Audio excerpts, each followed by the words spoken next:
Isang pinagpalang umaga, masaganang araw, mapagpalang araw po.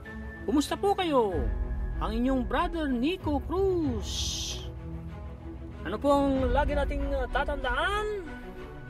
God is forever in control. Sabayan niyo po ako. Salamat po. Lord Jesus, I love you so much. Teach me to love you more.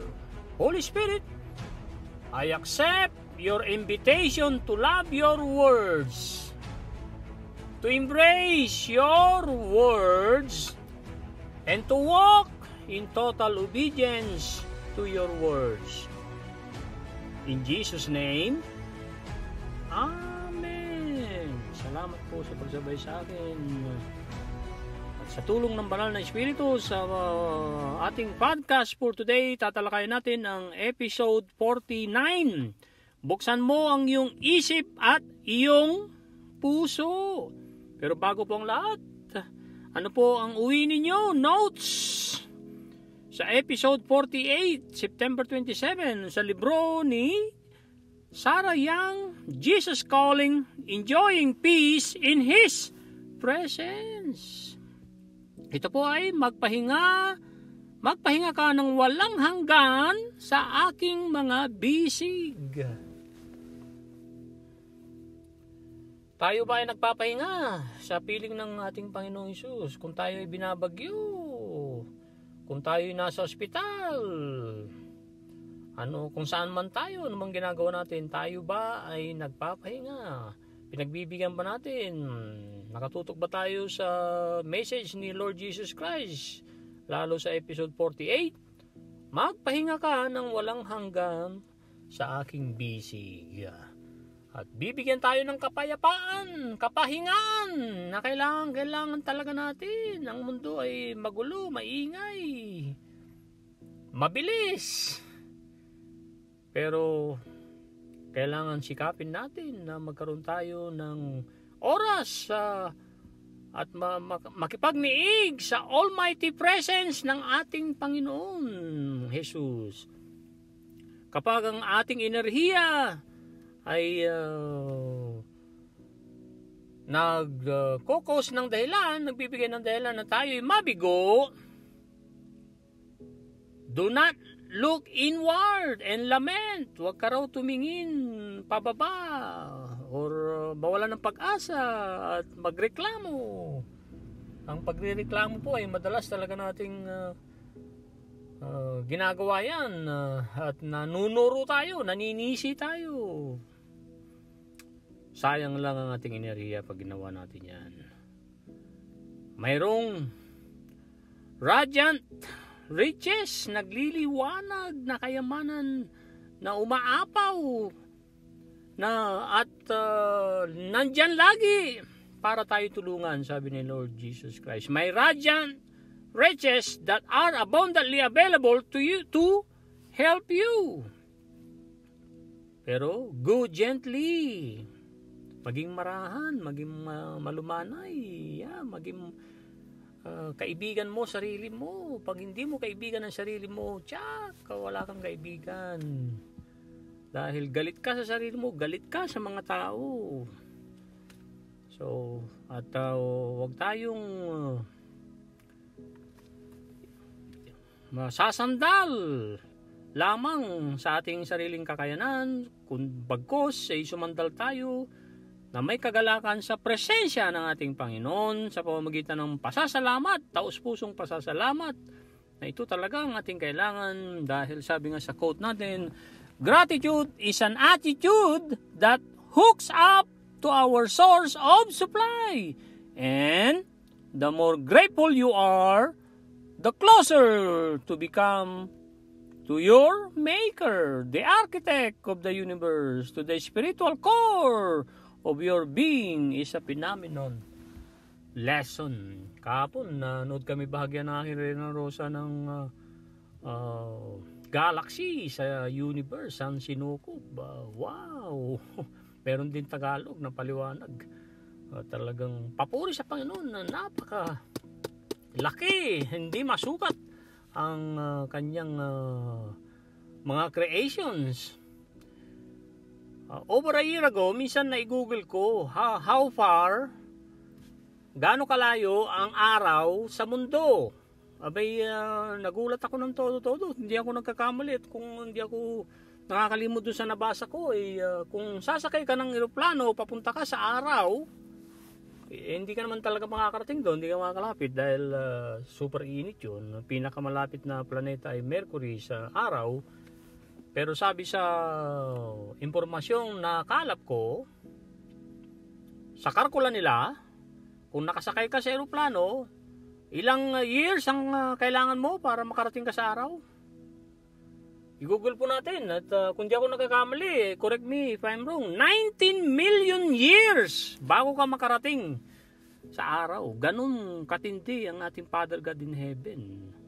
Ang mundo, mga planeta ay umiikot sa araw.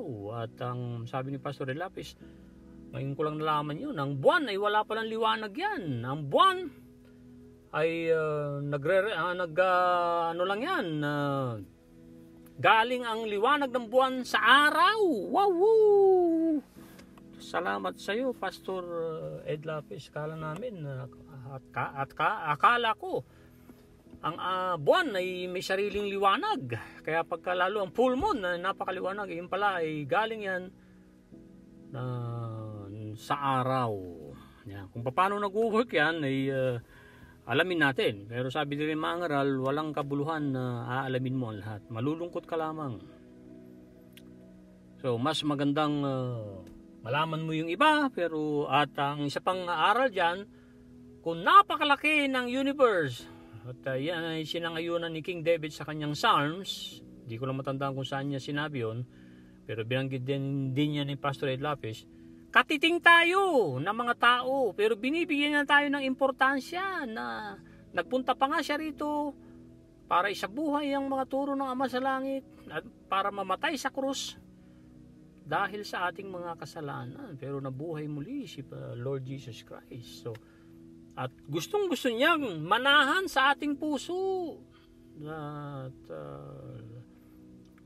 ang kanyang yoke ay easy at ang kanyang burden ay light. Come to me, I'll give you rest. Peace I give you. Sabi pa niya, di ba? And my peace I will leave you.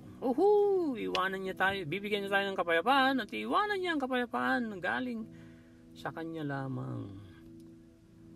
Ang mga memories nitong mga araw na ito ay yaman ng interwoven. Interwoven ay tagpi-tagpi with golden strands of my intimate presence. Ito na po ang episode 49. Buksan mo ang iyong isip at iyong puso. Ang pananawagan sa atin lahat ni Lord Jesus Christ. Manuot po sana sa ating isipan po yan, mga kapanalig. At nasa Ephesians chapter 3 verse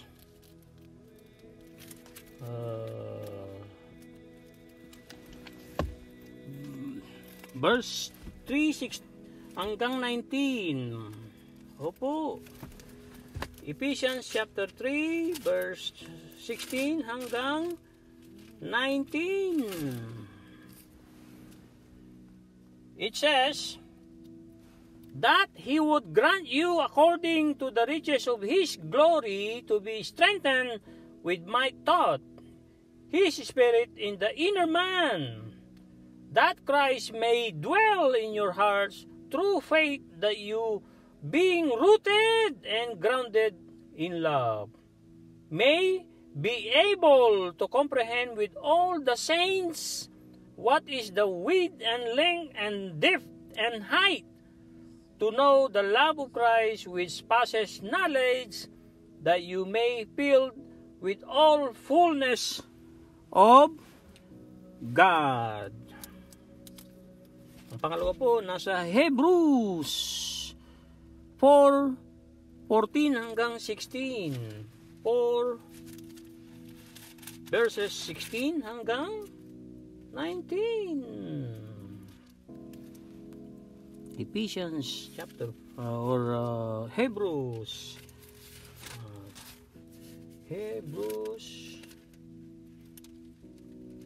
Ito po, 4:14 hanggang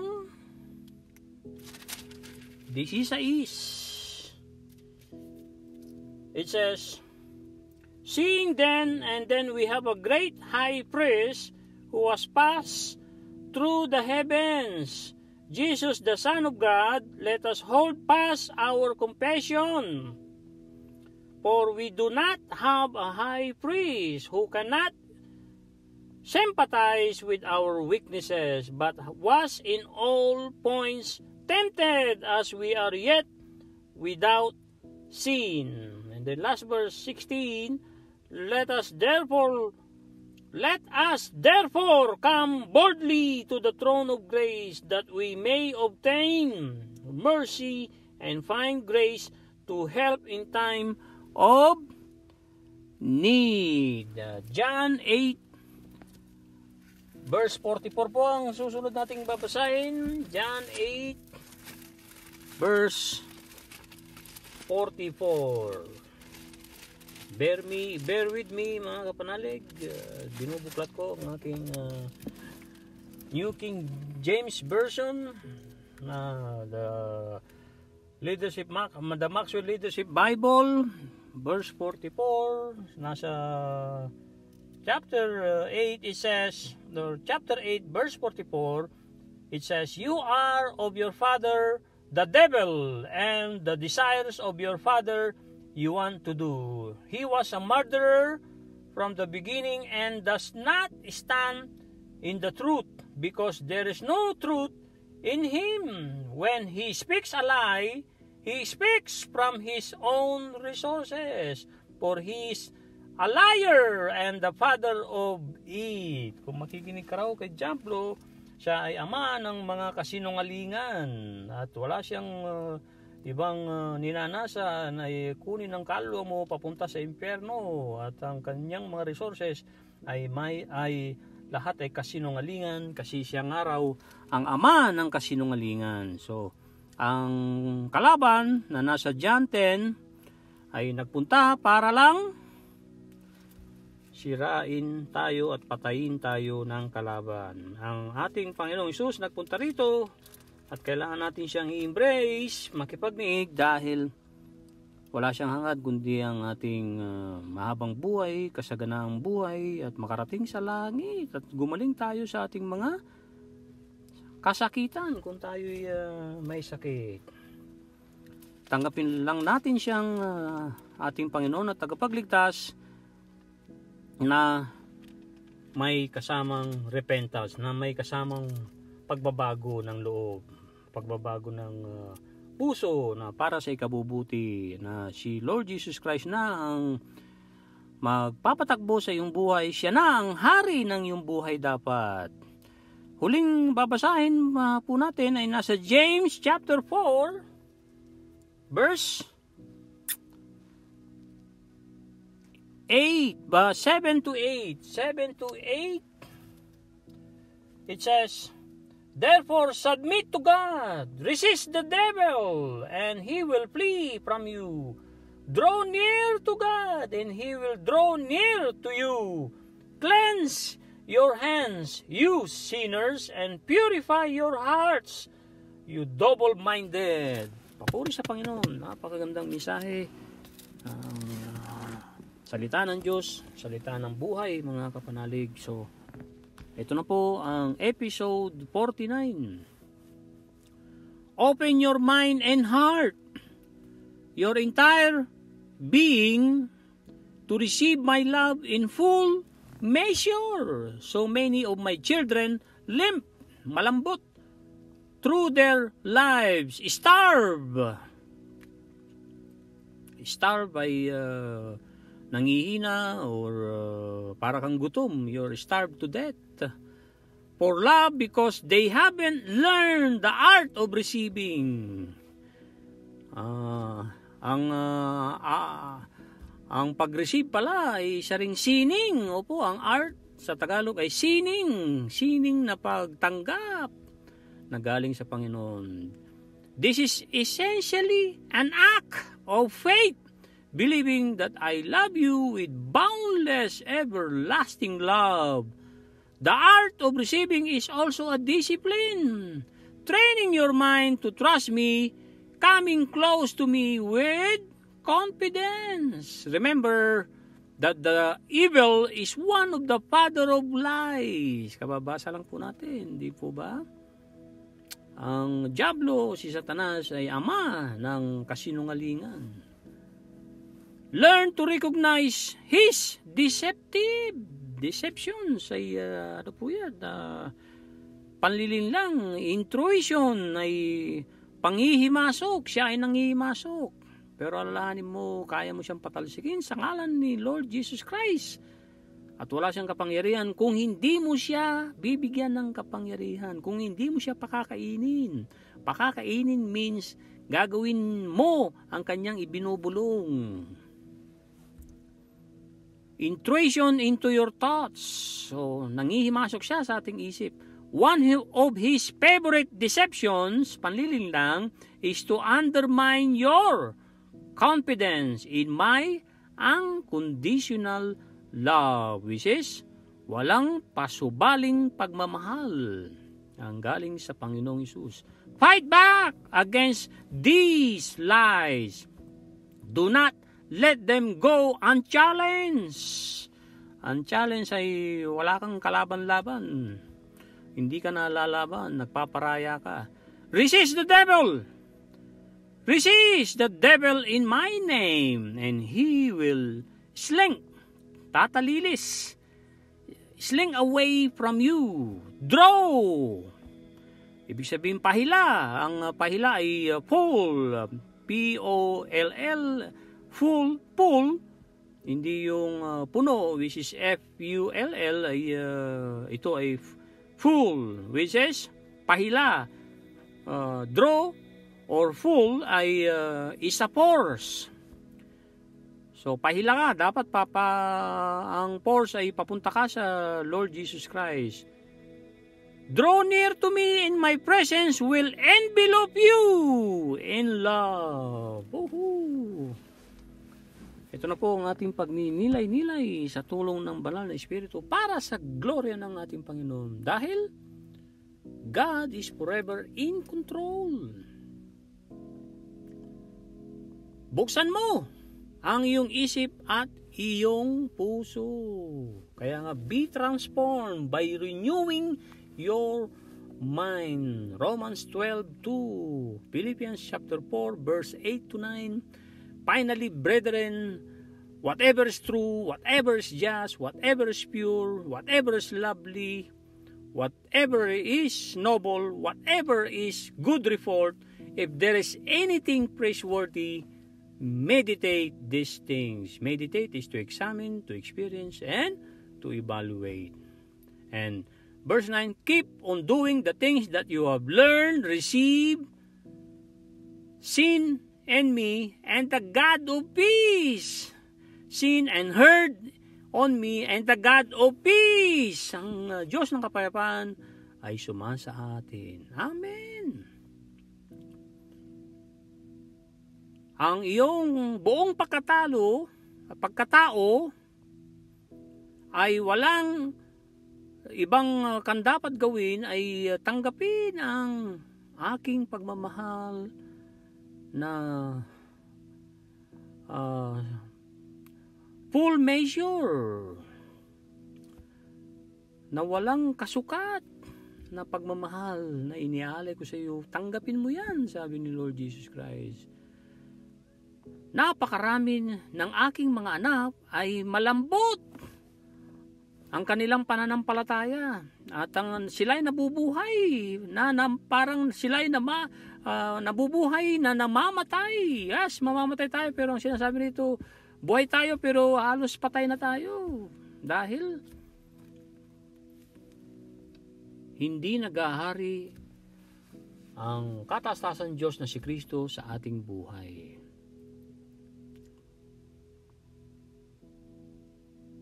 Kasi nga, hindi nila inaral ang sining ng pagtanggap galing sa akin.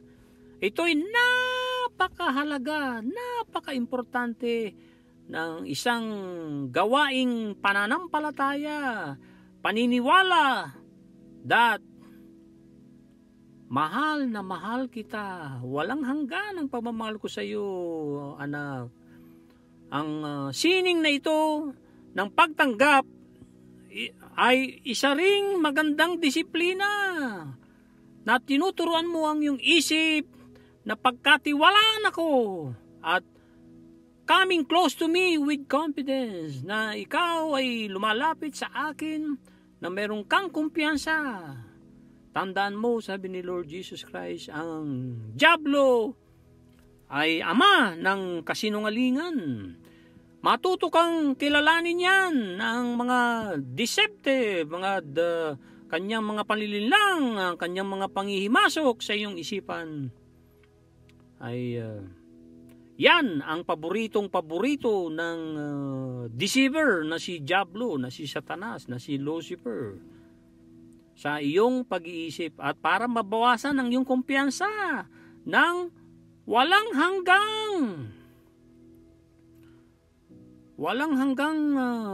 pagmamahal. Ang conditional love ay walang pasubaling pagmamahal. Ulitin ko po, walang pasubaling pagmamahal ang inaalok ng ating Panginoong Hesus. At unchallenged, walang kalaban-laban na hindi mo nire-resist ang devil. Kaya nga utos ni Lord Jesus Christ, resist, tanggihan mo, patalsikin mo sa buhay mo. Si Diablo, wag mo siyang pakinggan. Wala siyang kapangyarihan kung di mo siya bibigyan, kapatid. Kaya nga, patalsikin mo ang Diablo sa ngalan ko, sabi ni Lord Jesus Christ.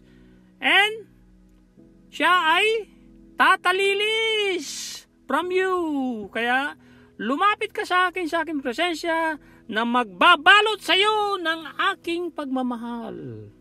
Na magbabalot sa iyo ng aking pagmamahal that envelopes you in love. Kaya buksan ang iyong isip at iyong puso para kay Lord Jesus Christ. Papuri sa Panginoon na napakagandang episode 49 sa libro ni Sarah Young, September 28. Kaya nga yung 92 years old na bulag na, ililipat sa kanyang bagong titirhan na 90 years old na siya, 92, siya ay bulag dahil nabulag na sa katandaan.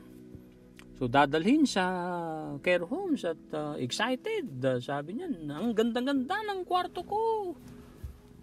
Sabi ng mga nurse, wala pa, inaayos pa. Nandun na sila sa reception eh. Sabi ng nurse at ang mga caregivers, dito sa istoryang ito, shinare sa Great is Thy Faithfulness, April 7, yan po ay Holy Friday, Good Friday, ay sabi ng matandang lola, is how I arrange my mind. Dahil kung paano ko ayusin ang aking isip, marunong mag-transform ng isip itong lola na ito. At alam niya, may kapangyarihan, may langit sa kanyang isip at sa kanyang puso. So hindi pa niya nakikita yung kanyang tirahan. Sabi niya, ito ang kurtina niyan. Na-imagine ko, nakikita ko na bulaklakin, mabango. Sabi ng mga nurse, nagtataka, hindi pa po nyo nakikita. Actually, kayo po ay bulag. Sabi niya, it's how I arrange my mind. Ang share kong quote ni Napoleon Hill na sabi niya ay nagaling din kay Bob Proctor, success is 5% strategy, 95% mindset. And then, ano ba ang gusto mo? Bakit mo gusto yan? At kailan mo gusto yan? Sabi ni Napoleon Hill. What do you want? Why you want it? When do you want it? Natanong ni Napoleon Hill. Ito na po ang Kawikaan 28, versikulo 1 hanggang 28. Tulong ng banal na Espiritu, babasahin ko po sa inyo, Tagalog. Hamon ni John C. Maxwell, isang kawikaan, isang araw, isang kawikaan, buong chapter. So, buong chapter, kapitulo 28, babasahin natin ng isang buwan o higit pa, ay gaganda ang ating buhay, kaklaro ang ating pag-iisip, tatakbo ng ating buhay ng maganda, masagana, maayos, malusog. Tatalino po tayo sa kawikaan kasi nga napakatalino ni King Solomon na hiningi niya sa Panginoon. Wala siya ng walang katulad na binigyan ng talino si King Solomon. Verse 1. Tumatakbo ang masama kahit walang humahabol. Ngunit panatag ang matuwid, ang katulad ay leon.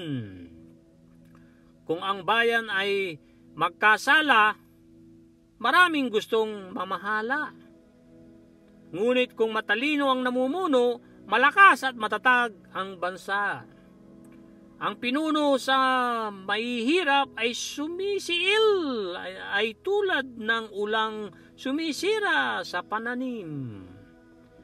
Ang masama ay pinupuri ng masuwayin sa batas, ngunit kalaban nila ang mga taong sa tuntunin ay tumutupad. Hindi alam na masama kung ano ang katarungan, ngunit ang mga sumasamba kay Yahweh, lubos itong maiintindihan. Mabuti na ang mahirap na namumuhay sa katuwiran kaysa taong mayaman ngunit makasalanan. Ang anak na matalino ay sumusunod sa aral, ngunit ang nakikipagbarkada sa masasama ay kahihiyan ng magulang. Ang kayamanang natamo sa pamamagitan ng patubuan ay mauwi sa maawain at matulungin sa nangangailangan. Ulitin ko po. Yung mga 5-6. Naranasan ko po 20% na nung bago ako mag-Canada 2009. Kailangan ko ng pera. Ang 1,000 mo, 800 lang mapupunta sa iyo. Wow, 20%. No? Ito yung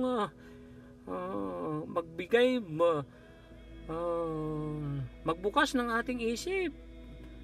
Kapitulo 28, versikulo 8. Ang kayamanang natamo sa pamamagitan ng patubuan ay mauwi sa maawain at matulungin sa nangangailangan. Mapupunta ang yaman mo, kapanalig, kung nakamit mo yan dahil sa patubuan, dadalhin yan ni Father God in Heaven, ni Lord Jesus Christ, sa mga taong maawain at matulungin sa nangangailangan. Kaya nga walang kabuluhan yan, kapatid, yung pagkamal mo ng salapi dahil sa patubuan.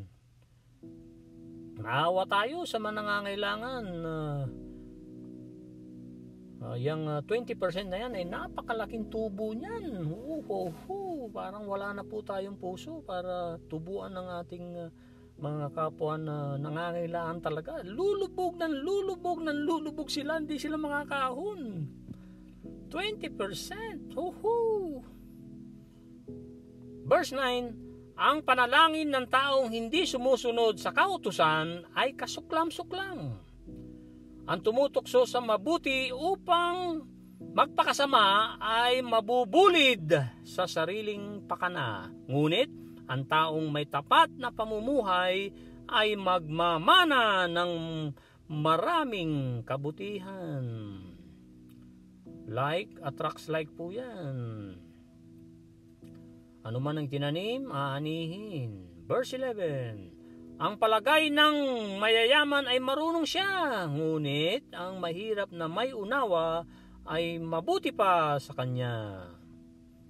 Kapag matuwid ang nasa kapangyarihan, ang lahat ay nagdiriwang, ngunit kung ang pumalit ay masama, lahat ay nasa taguan. Ang nagkukubli ng kanyang sala ay hindi mapapabuti, ngunit kahabagan ng Diyos ang nagbabalik loob at nagsisisi. Papuri sa Panginoon, God of mercy, King of mercy ang ating Panginoong Hesus. Kaya dapat tayo maging maawain, mahabagin, mapagpatawad, mabait, at mababa ang loob dapat. Dahil ang Panginoon natin ay Diyos ng mahabagin, mapagmahal, mapagpatawad, at super mabait, walang katulad ang ating Panginoong Hesus. Mapalad ang taong sumusunod sa ating Diyos, ngunit ang matigas ang ulo ay mapapahamak. Ang masamang hari ay tila leong mabagsik at nakakatakot na parang osong mabangis. Ang haring walang pangunawa ay tiyak na malupit. Ang pamamahala ng tapat ng hari ay lalawig. Ang pumapatay sa kapwa ay humuhukay ng sariling libingan, at ang taong ito'y di dapat tulungan. Ang taong tapat ay ligtas sa kapahamakan, ngunit ang masama ay biglang mabubuwal. Ngunit ang masama ay biglang mabubuwal. Ulitin ko pa, ngunit ang masama ay biglang mabubuwal. Tandaan po natin yan, kabalik-balikan. Kawikaan 28, versikulo 18. Proverbs 28, verse 18. Sagana sa pagkain ang magsasakang masipag, ngunit naghihirap ang taong tamad. Ang taong tapat ay nananagana sa pagpapala, ngunit parurusahan ang yumayaman sa pandaraya. Ang paghatol ng may kinikilingan, kinikilingan ay hindi mainam, ngunit dahil sa suhol, may hukom na gumagawa ng ganitong kasamaan. Ang kuripot ay nagmamadaling yumaman, ni hindi iniisip na kahirapan ay daratal. Daratal lang nandito. Ang tapat sa pagsaway sa bandang huli, pasasalamatan, kaysa taong panay ang papuri kahit hindi nararapat.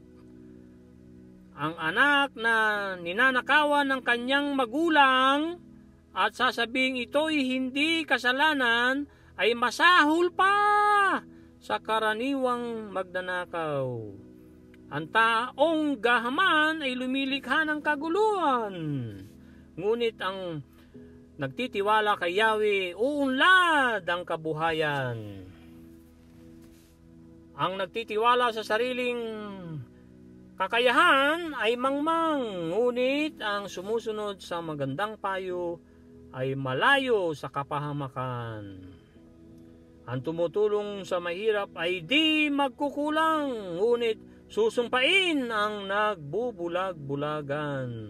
Ito na po ang panghuling versikulo 28 sa Kawikaan 28. Kapag masama ang pinuno, ang lahat ay nagkukubli, ngunit kapag sila ay wala na, ang mabubuti dumadami. Ang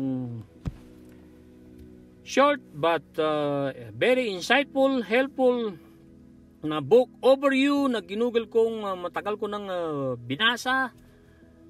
Nabasa ko ng 11 beses. To inspire you, mga kapanalig, to inspire you, not na ako'y nagmamalaki sa inyo, just to inspire you, because repetition is the mother of skills. Ang magagandang libro ay hindi mo makukuha yan sa isang basahan. Aywan lang kung super talino ka, naintindihan mo kaagad.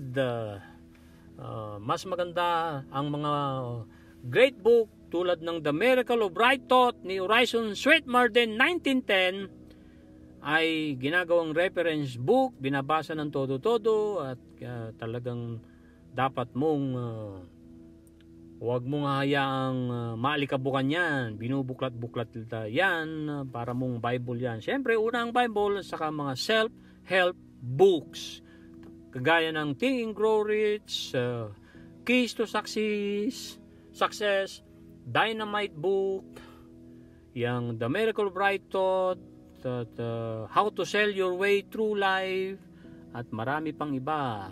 Pati itong Jesus Calling na meditation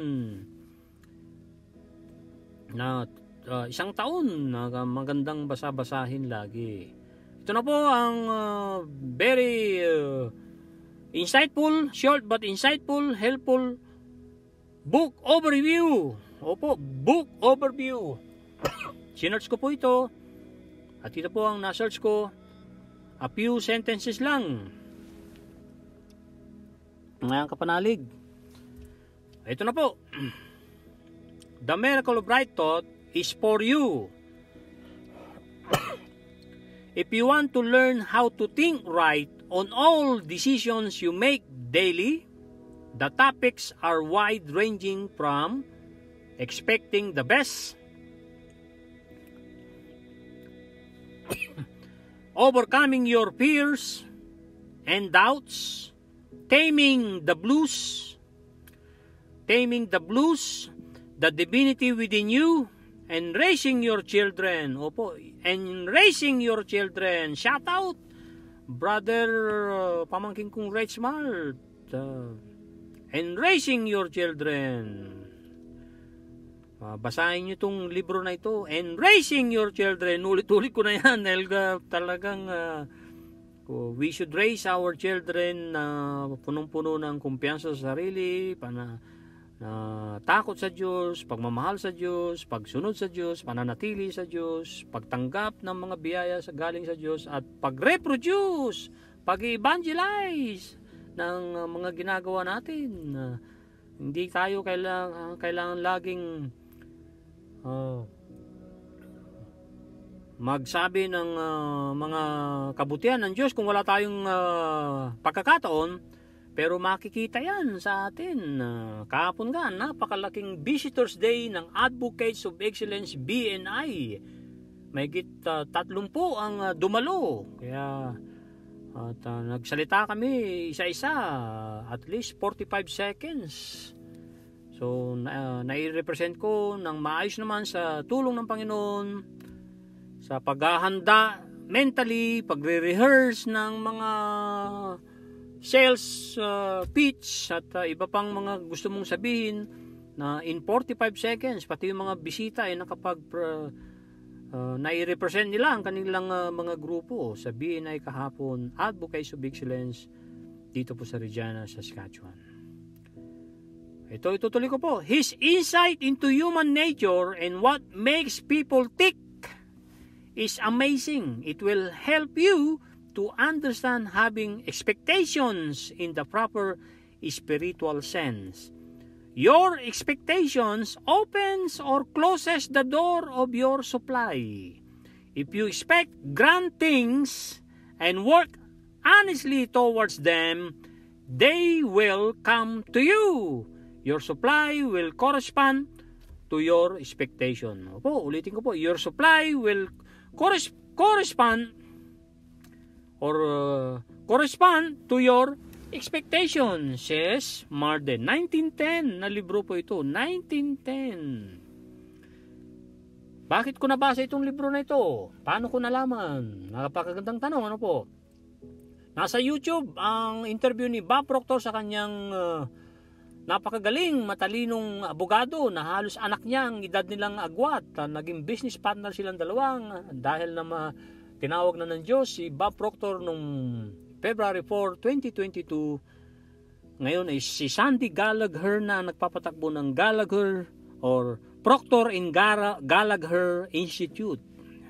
si Sandy Gallagher, isang napakagaling na abogado. Sandy Gallagher, sabi niya, wala sa law ang ng university. Ang pag-aaral lang nabasa ko sa The Miracle of Right Thought is a great book, sabi niya.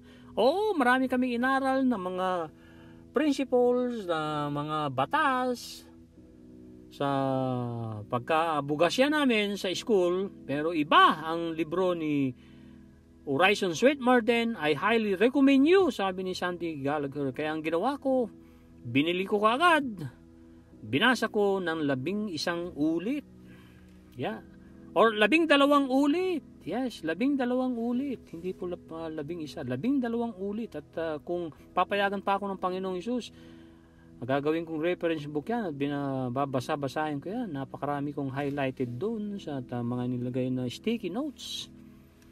So, dugtungan ko lang itong sinabi dito sa book overview ng a few minutes. Itong book na ito ay talagang miraglo na ibinigay ng Diyos sa aking pananaw, na miraglo na ang pag-iisip ng pure, ng totoo, ng pagmamahal, ng pagpapatawad, ng pagiging humble ay miraglo yan. Kailangan natin pag-aralan at alamin at i-apply ang mga yan.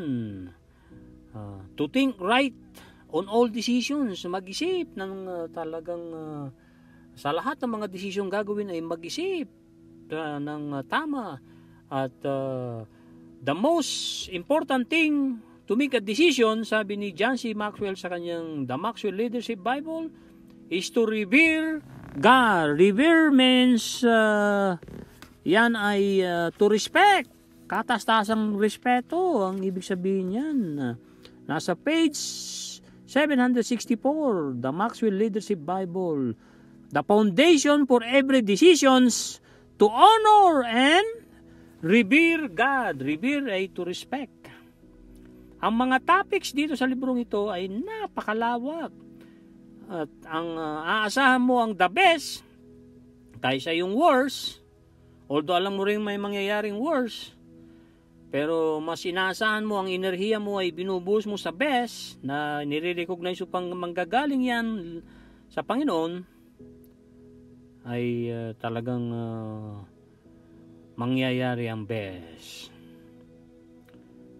At ang librong ito ay tuturuan ka rin, sabi ng book overview, ng labanan mo ang takot, ang pagdududa, at taming the blues. The blues, ang ibig sabihin dito sa libro nito ay yung mga nililikha mong takot, nililikha mong mga salita, nililikha mong mga isip, at nililikha mong mga gawain mo na hindi kinalulugdan ng Diyos. Ibig sabihin, hindi ka rin pinagsisilbihan yan. Pati yung pagpapalaki ng bata ay nandito. At ang isa sa napakagandang take home ko dito sa magaling na librong ito ay sa bawat tayo ay nagagalit, tayo rin ang sumisira ng ating mga nerves, ng ating mga bones, ng ating mga cells. Kung ang ating utak ay humihina at lumalakas ang puwersa ng cancer kasi humihina ang iyong resistensya, humihina ang iyong immune system pag panay negatibo. Yes, pag panay negatibo, takot, madali kang magalit, na-high blood ka, kumukulo dugo mo, ang imagination mo ay parang nangangulo niya ang mister mo ng 5 babae, sabi ni Pastor Ed Lapis, pero nagkukumahog trabaho, at miss na miss ka, picture mo laging tinitignan, pero ikaw ini-imagine mo may 5 kasiping ang iyong asawa. Ano nangyayari? Pinapawisan kang malamig, na-high blood ka, hindi ka makakain, gusto mo nang magalit, ang puso mo'y tibok ng tibok, nang ayaw humintong talagang super tibok, nahihirapan ka, pero imagination mo pa lang yan. Pero pag ginamit natin ang ating imagination for the better, because imagination is the workshop is the workshop of the mind, and the idle mind, yung walang inilalagay na buti, puro, at pagmamahal sa isip, ay idle mind yan, ay the workshop of the devil naman. So wag nating hayaan kung nang tayo ay bulungan ng mga kasinungalingan at iba pang mga kabaluktutan, patalsikin natin sa buhay natin si Diablo.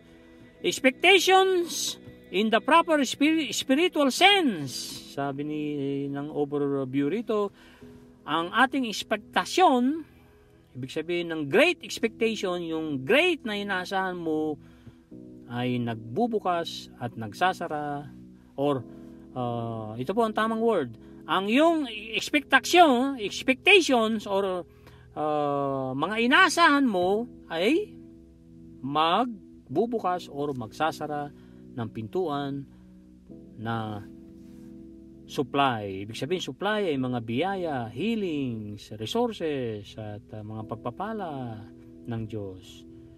Kung aasahan mo ang napakalaking biyaya, ay darating yan. Lalong-lalo na pag nagpapakabuti ka, nagtatanim ka ng kabutihan, nagbibigay ka para sa Diyos, tumutulong ka sa kapwa mo, may nadaanan ka sa kalye na humihingi ng tulong, bigyan mo ng galing sa puso mo.